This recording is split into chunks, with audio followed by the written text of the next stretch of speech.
Hello, I'm Anime Viewer 66, and today we're going to be taking a look at the third book in the Witcher series, Blood of Elves. This story follows a much more linear path than the last two books. We start off with Dandelion telling one of his ballads and whatnot, then go on to Ciri being in Kaer Morhen, then eventually to her being tutored inside Lady Ninika's little, I suppose you could say, temple type place. Then her training with Yennefer, and it's a bunch of different stuff and a bunch of different side stuff that's going on. It's the Witcher books, so there's a lot going on. One of the things that I heard before even starting the series was that this book series does not hold your hand. You have to remember a lot of stuff and you have to just go with it, and that is very much true. This is a book series that you have to put a lot of attention into to get all of the fine details and even maybe read over it one or two times more than you normally would. I don't want to go too deep in detail with the story, considering, well, it's a very, very detailed type of story with lots of little subplots going on, and I don't want to spoil anything too big, but needless to say, it's a good sort of starting point for the series, even though technically the prequel books were before, and I would definitely suggest you read those first. This is a good setup for what I assume is going to be going on in the future. I have heard little bits and things about what happens with the story, even though I haven't read them yet myself, and it's a good little setup. I do feel like certain parts went on a bit too long. Like that conversation between the different kings and whatnot and the one queen. I felt like that went on just a tad bit long. It was all interesting, but it just seemed like it kept droning on past the point where it needed to. This is the first book that we get to see Triss Marigold. In the past two, she was sort of mentioned. I believe in the first one she was mentioned at least. But this is the first time we actually get to see her. And I had a certain expectation of what that character would be like from the games.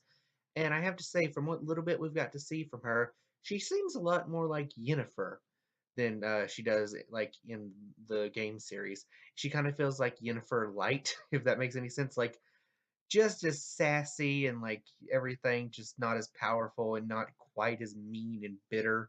Like that's basically all it is. Yeah. Speaking of Yennefer, I still do not get why people like this character. It makes absolutely no sense to me. Every time that she does one little thing that I think is going to make her be like, oh, this is a good character, she's actually doing something good for once, she ruins it by doing something else. It's always something with this character. Anytime I see a glimmer of hope, she does something to drag it down. Honestly, I just hope in the next books that she eventually gets to the point where I can tolerate her. She's almost there, in my opinion. She was kind of nice to Ciri by the end, but she was also a jerk throughout a lot of it, so it kind of evens out. Then there's our little witcheress in training, Ciri. She's come a long way from being a little snot-nosed royal brat to being a true witcher in training and sorceress in training. Though from what I've heard about certain spoilers, that may change later on, but we'll leave that for like future reviews.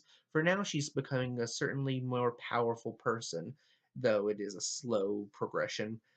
She has a personal struggle within this particular book, and I don't know if it's going to keep continuing in the other books. And that particular struggle, at least right now, is her having to come to terms with her own femininity.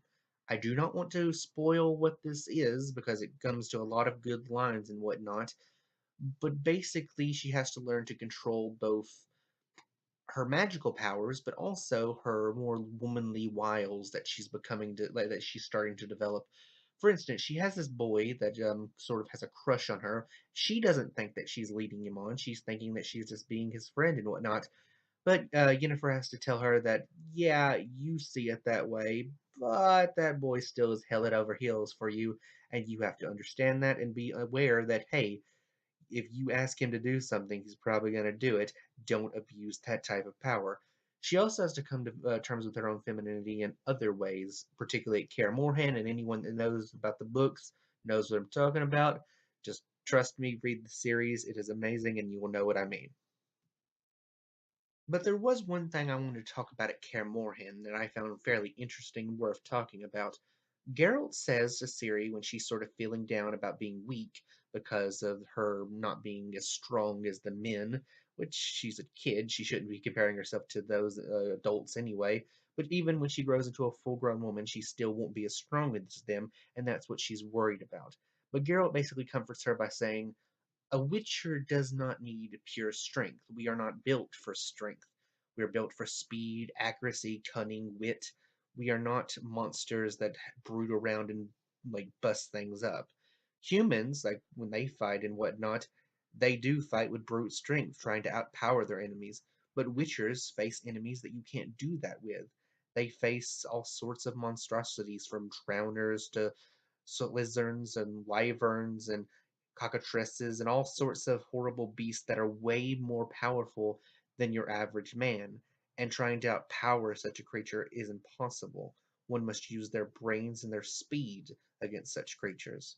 And that is something that Siri could most obviously do.